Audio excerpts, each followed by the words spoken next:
Hello guys, in this video I'm going to show you how to set activity visibility in the Vivino app.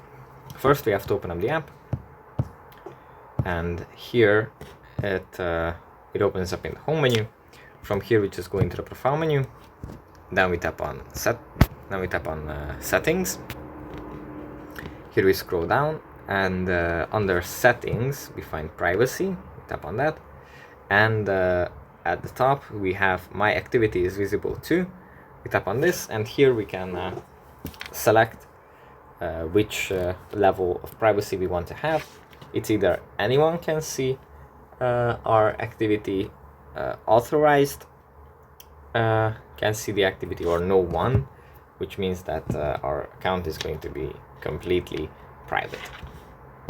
Whichever we choose, it's just that simple. You just tap on the one that you would want to have, and yeah, that's it for this video. I hope it was helpful for you guys, and I'll see you in the next one.